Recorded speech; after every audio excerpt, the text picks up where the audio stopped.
Entonces yo no les voy a decir que mañana vamos a tumbar al gobierno. No, pero lo vamos a hacer. Quizás nos tome un poquito más de tiempo, ¿no es cierto? Pero lo vamos a hacer. Lo decía la compañera consejera, Dina Boluarte no es más que un títere, ¿no es cierto? Una máscara. En realidad lo que tenemos al frente es una coalición mafiosa y autoritaria. El primo y el cuñado. ¿Quién dice algo, compañeros? Nada, nada. ¿Hay cárcel para estas personas? Nada. Hemos regresado a que la cárcel está para el pueblo movilizado y para los cuello y corbata, todo lo demás, todos los favores, todas las bollerías. Verónica Mendoza y la congresista Sigrid Bazán arremetieron contra el Estado. Nos tomará un poco más de tiempo tumbar al gobierno, pero lo haremos, es lo que manifestó Verónica Mendoza. La ex candidata presidencial Verónica Mendoza participó en un conversatorio celebrado en Cusco denominado Por una salida a la crisis y hacia la nueva constitución. Además también mencionó que Dina Boluarte es un títere. Ciertamente, decía entonces, son tiempos difíciles en los que hemos atravesado pandemia y ahora un golpe que se ha consumado, que ha instituido porque no se trata solamente de Dina Boluarte, ¿verdad? Como lo decían bien las compañeras también esta mañana, lo decía la compañera consejera, Dina Boluarte no es más que un títere, ¿no es cierto? Una máscara.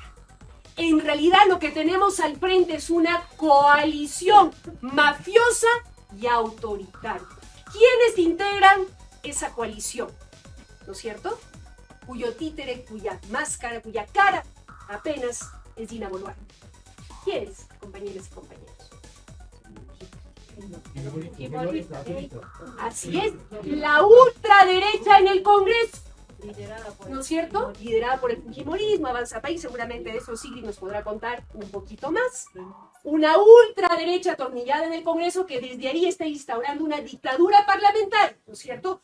Con una derecha que se ha radicalizado y se les ha pegado, y un centro, ¿no es cierto?, que por momentos también les ha hecho el juego, hay que decirlo, ¿no?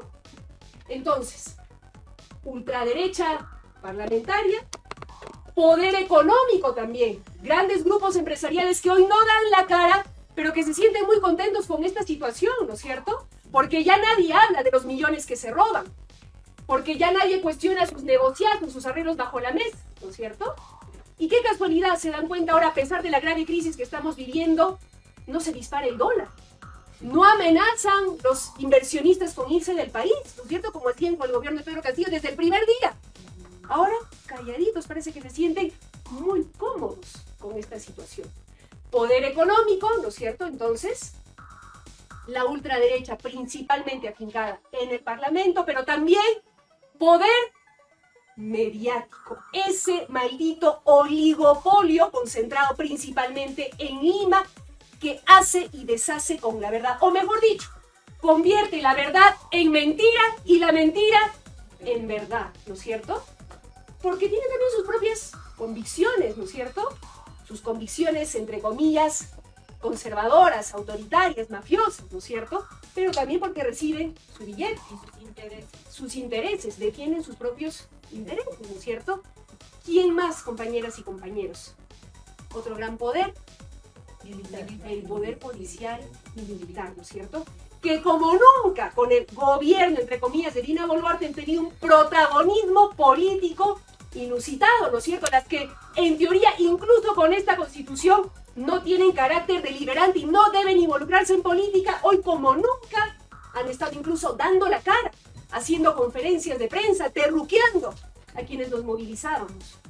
Entonces, tengamos clara la perspectiva, compañeras y compañeros. No solamente se trata de Dina Boluarte, se trata de una coalición mafiosa y autoritaria, que no se va a quedar contenta con lo que ya ha logrado, que sigue avanzando a paso decidido, porque no le importa nada, ¿no es cierto?, para poder seguir cooptando espacios de poder.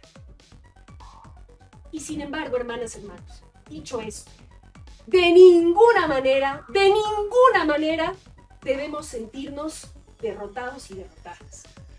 Digo esto porque conversando con varios de ustedes en estos días, en Lima, con otros compañeros con quienes hemos estado, sí hay en el ambiente, y quizás muchos de ustedes, a mí también me pasa por momentos, ¿no? Cierta frustración, ¿no es cierto? Cierto cansancio. Y uno no puede dejar de decirse, tanto hemos luchado, tantas vidas perdidas, y esos miserables siguen ahí. Y a veces uno se pregunta, ¿vale la pena? ¿Podremos realmente vencerlos? Claro que sí, compañeras y compañeros. Es más, les voy a decir una cosa. Quizás, efectivamente, todavía no hemos logrado sacar a Dini y sus secuaces, pero hemos ido ganando la batalla en el terreno del sentido común, en la mente y el corazón de la gente. Y eso, hermanas, hermanos, es lo más importante. Porque cambiar de figuritas, ¿no es cierto? Cambiar de presidente, cambiar de leyes, es fácil. Que nos diga Siri, ¿cuántas leyes se siguen aprobando en estos últimos tiempos como si nada? ¿Cuántos presidentes hemos tenido en los últimos años? ¿Cuántos? 6, ¿no es cierto? Ya, no voy a pedir los nombres porque nos demoramos hasta recordando, ¿no es cierto? ¿Quién era presidente? ¿Cómo? ¿No es cierto? ¿Cambiaron las cosas? No, ¿no es cierto? Pero hay algo que sí ha cambiado. Lo dicen las propias encuestas, hermanas y hermanos. 80% del pueblo peruano, no solo el sur, no solo las izquierdas, 80% del pueblo repudia a la señora Boluarte, ¿sí o no? 90% del pueblo peruano repudia, y más, al Congreso de la República, donde hay ciertamente algunas honrosas excepciones, ¿no es cierto? Pero el 90% del pueblo repudia a ese Congreso. Entonces, ¿hemos ganado o no hemos ganado? Sí, compañeras y compañeros, no somos un grupo pequeño. Y más aún, bien dice la compañera, más importante todavía que eso, 70% del pueblo peruano hoy dice, no, a mí ya no me van a engañar con reformitas y parches, yo quiero cambios de fondo, yo quiero una nueva constitución. 70%, hermanas y hermanos, eso es una gran victoria, un gran logro de la movilización y la concientización que se ha venido dando al calor de la lucha. Hace algunos años éramos que un 10-15% de repente los que creíamos ya con convicción que necesitábamos una nueva constitución, y algunos todavía nos miraban, ¿no? Como, no sé, pues, loquitos, desubicados. Una constitución, ¿qué es eso? Nos decían, ¿no es cierto? Y sin embargo ahora somos ya una mayoría, hermanas, hermanos. Esa victoria es nuestra, es del pueblo que se ha movilizado, que ha dejado muy en claro que el pueblo peruano es un pueblo digno, que no acepta dictadores y asesinos, no acepta. Claro, toca ahora darle organización, estructura a esa indignación, a ese sentido común. Quiero antes, sin embargo, decir que con todas nuestras debilidades, que las tenemos, porque somos una organización que está, ¿no?, en constitución, que está naciendo, el Nuevo Perú también ha sido parte de ese proceso. Quizás en algunas regiones más, en otras menos, pero el Nuevo Perú ha estado ahí alzando la voz, ha estado en las calles junto a nuestro pueblo, siempre del lado correcto de la historia. Nos podrán achacar de mil cosas, compañeras y compañeros, y muchas de esas cosas seguramente tendremos que asumirlas y decir, sí, pues, nos equivocamos, no lo hicimos tan bien, mejoraremos. Pero siempre hemos estado del lado correcto de la historia. Nunca hemos vendido ni venderemos nuestros principios. Siempre al lado del pueblo. Cuando se ha tratado de denunciar corruptos y mafiosos, ahí hemos estado. Cuando se ha tratado de defender los derechos de las mujeres, ahí hemos estado. Cuando se ha tratado de defender los derechos de las comunidades campesinas, afectadas por el abandono del Estado, por la contaminación, por grandes proyectos extractivos, ahí hemos estado. Como estuvimos ahora en las últimas movilizaciones. Y es importante que ustedes sepan también que, por ejemplo, en nuestro local partidario en Lima, en Plaza Bolognesi, bajo el liderazgo de Gael, aquí presente, integrante de nuestra Comisión Política Nacional, durante semanas, y seguramente ella nos lo contará, semanas, el Nuevo Perú acogió a cientos de compañeros y compañeras que llegaron de las distintas regiones, principalmente del sur. y los alojamos, les dimos alimento, se constituyó con compañeros de nuestro sectorial de salud una brigada de salud que atendió a heridos, ¿no es cierto? Un equipo legal que articulando con otras organizaciones también fue a defender quienes eran injustamente y abusivamente detenidos, igual que lo hizo Sigrid Bazán también, yendo ella a las comisarías a defender a quienes estaban siendo víctimas de abuso en ese momento. Eso es cierto, eso es cierto. Hemos estado ahí, compañeras y compañeros. Quizás no nos hemos ufanado de ello en los medios, pero lo hemos hecho con cariño, con convicción y con el apoyo de mucha gente militante y simpatizante también que aportó. Entonces, compañeras y compañeros, digo esto también porque nos golpean mucho, ¿no es cierto? Cuando se hace política, todo el mundo señala lo malo que has hecho. Y está bien, que nos critiquen, que nos fiscalicen, pero también tenemos que reconocer y valorar las, aunque sean pocas cosas buenas que hacemos, ¿no es cierto? Hemos estado ahí, compañeras y compañeros. Eso también tenemos que reivindicarlo, con orgullo, no con soberbia, pero sí, con orgullo, con dignidad, porque eso también es construir organización política. Y hemos sido parte de ese avance, de esa revolución cultural que se está produciendo en nuestro país. Porque no solamente el 70% del pueblo peruano hoy demanda una nueva constitución, sino que, y para mí esto es lo más importante, amplios sectores de la población que durante siglos tuvieron que andar bajos, callados, con la cabeza gacha, sintiendo de repente vergüenza por quiénes somos, de dónde venimos, la lengua originaria que hablamos, que hablan nuestros abuelos o nuestros padres, hoy han levantado la cabeza, ¿sí o no? Han levantado la cabeza, han alzado la voz, han cobrado protagonismo. Y esa es una revolución cultural, hermanas, hermanos, que no podemos simplemente... La congresista Sigrid Bazán también participó en este conversatorio y mencionó que no viene en representación del Congreso. Además manifestó que la cárcel está para el pueblo que se moviliza y para los de cuello y corbata todos los favores. Compañeros, compañeras, por el espacio, por el recibimiento, por el aguante, porque han sido meses terribles desde el 7 de diciembre y lo sabemos. Meses terribles para nuestras familias, meses terribles para nuestros amigos, meses terribles para todos los compatriotas que han perdido la vida, que todavía luchan por poder caminar, que todavía siguen sufriendo los estragos de las heridas y que todavía siguen tratamientos médicos que aún no se recuperan. Pero hay otras heridas, compañeras y compañeros, que las llevamos muy profundo. Y lamentablemente hemos visto no solamente el racismo, no solamente lo lejano que está el Perú desde un distrito a otro, desde una región a otra, sino también que hemos visto la indiferencia.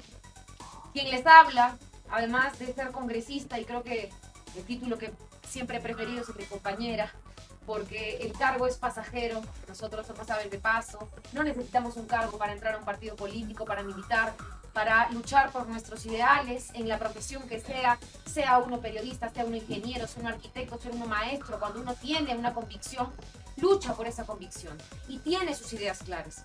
Y compañeros, déjenme decirles, no desde congresista o no desde el Congreso, sino como compañera, que lo que hemos visto en Lima ha sido atroz. En estos últimos meses hemos visto humillaciones, hemos visto abusos, hemos visto robos. Compañeros que venían ni siquiera con una piedra, con 10, 20, 30 centavos en un bolsillo, 10 soles para su pasaje en el otro bolsillo, que llegaban a las comisarías, y hemos estado en las comisarías, eran desnudados, compañeros, de pies a cabeza, y no sabían si iban a recuperar esos 10 soles, esos 30 centavos. No sabían. Mujeres que han denunciado estar esperando, incluso compañeras con problemas de salud, que hemos tenido que llamar a los paramédicos porque no las dejaban salir de la comisaría con problemas de salud. Una compañera con hipertensión que se ponía nerviosa, que le hemos tenido que sentar en una silla, que separar, porque ¿saben cómo estaban los detenidos? Estaban 200 en la DIRCOTE, otros 200 más en otra división, la división contra el terrorismo, la división contra las drogas, no importaba. Y estaban en los pasillos, sentados, muriéndose de frío, muchas veces sin comer.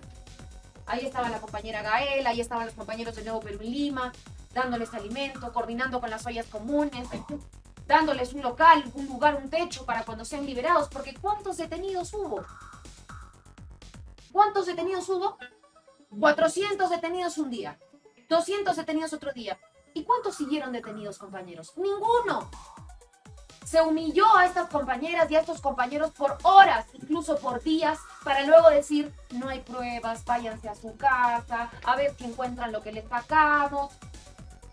2 personas fueron detenidas luego, 3 personas fueron detenidas luego, con 100 soles en el bolsillo, 200 soles en el bolsillo y un cuaderno.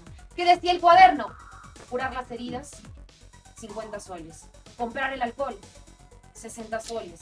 Comprar bandas y vendas para los compañeros que han recibido perdigones, 100 soles. Este es el delito que para, discúlpenme, las fuerzas del orden y este gobierno y esta dictadura sí merece la cárcel. Pero cuando los ministros de Dina Boluarte, no del señor Pedro Castillo, al que todo el mundo se encargó, ¿no es cierto?, de atacar y de desnudar frente a la prensa. Pero cuando los ministros de Dina Boluarte, cuando el premier de Dina Boluarte resulta que tiene 4 hijos, resulta que contrata a la hermana, resulta que el primo y el cuñado, ¿quién dice algo, compañeros? Nada, nada. ¿Hay cárcel para estas personas? Nada. Hemos regresado a que la cárcel está para el pueblo movilizado y para los cuello y corbata, todo lo demás, todos los favores, todas las bollerías. Y sí lamento tener que exponer la situación de la institución, que yo no voy a decir represento, yo no quiero representar sinceramente el día de hoy al Congreso, pero una institución que evidentemente le ha dado la mano a este gobierno asesino, a esta dictadura asesina, y le ha dicho, vamos a gobernar, como decía la compañera Evelyn, como decía la compañera Verónica, y discúlpenme compañeros, pero vamos a gobernar con el defensor, vamos a gobernar con la mesa directiva del Congreso, vamos a gobernar desde el Ejecutivo con los ministros, vamos a gobernar, ¿no es cierto? Voy a decir algo muy fuerte, con los nuevos niños, porque nadie habla ahora de los congresistas que están ofreciendo y dando favores con el Ejecutivo, que discúlpenme, pero estoy segura tendrá que investigarse. Hasta ahora, mutis, porque de este gobierno, y repito, nadie dice nada. Nada, porque es otra la vara que se está usando. Y tenemos además a los fiscales, además al Poder Judicial. Hay una Corte Suprema, compañeros. Hay una Corte Suprema que ha dictado una sentencia que dice que protestar es un delito. ¿Cómo estamos en un país donde nuestra Corte Suprema, ¿no? Creo que la palabra dice mucho, nos dice que el derecho constitucional a la protesta resulta que ya no es derecho constitucional, sino que han hecho una interpretación auténtica en donde ahora la protesta y el derecho a movilización es un delito, fíjense ustedes. Y ahora ya no tenemos que llamar ni a Fidel Castro ni a Hugo Chávez para que digan las cosas, porque siempre dicen, no, estos son, este relato, estas excusas, estas razones son de los comunistas. No, ahora tenemos que estar citando de manera increíble a la ONU, ¿no? Viene el relator de la ONU, vienen las organizaciones internacionales de derechos humanos, viene la coordinadora internacional de derechos humanos, que por cierto Hugo Chávez se salió y el gobierno venezolano se salió de ahí, ¿no es cierto? Y otros lugares se salieron y dijeron, no, acá los derechos humanos los relativizamos. Y ahora la derecha está en ese mismo plan. Está diciendo, no, acá los derechos humanos es una cosa, ¿no es cierto?, de caviares, de algunas izquierdas. Pero lo está diciendo la Unión Europea. Alrededor de 25 congresistas de la Unión Europea han firmado un comunicado pidiéndole a sus gobiernos no más armas a Perú. No más armas a Perú, pidiendo desde España. Ahora se ha sumado el día de hoy Brasil. No más armas a Perú. ¿Por qué? Porque no sabemos en qué se usan esas armas. Si para combatir la delincuencia, para combatir el narcotráfico, si para descubrir a los malos elementos de las fuerzas del orden que financian el narcotráfico. No lo estoy diciendo yo y no estoy difamando a nadie, esto ha salido en medios de comunicación, no peruanos, de afuera. Y aquí ha venido a hacer el mea culpa, ¿no es cierto?, el director general de la policía, y lo ha dicho con todas sus letras. Sí, pues, había ahí una relación, hay que investigar, correcto. Muy tarde, muy tarde. Y así, compañeros y compañeras, nosotros estamos a contracorriente, con toda la adversidad que nuestras propias instituciones, no me dejará mentir, hay toda una serie de compañeras y compañeros que han tratado de abrirse paso en sus gobiernos locales, regionales, porque teníamos esa esperanza. Con Verónica Mendoza tenemos esa esperanza. Y sentimos en su momento, podíamos, sin ella, pero con su ayuda y con su compañía, construir mucho más de lo que ahora hemos logrado. Hay mea culpa, compañero, hay mea culpa. Tenemos que hacer una autocrítica, tenemos que hacer autocríticas. Todos nosotros, y me incluyo, todos. Yo digo, si no hay jalón de orejas, si no hay mea culpa, si yo no salgo sintiéndome un poquito preocupada, es que algo está mal. Yo no puedo salir contenta viendo lo que pasa en el país, viendo lo que atraviesa cada lugar que yo visito. No puedo salir feliz. Sería raro de mi parte decir todo está perfecto, todo está bien, esta ha sido una jornada y un encuentro exitoso. No, compañeros.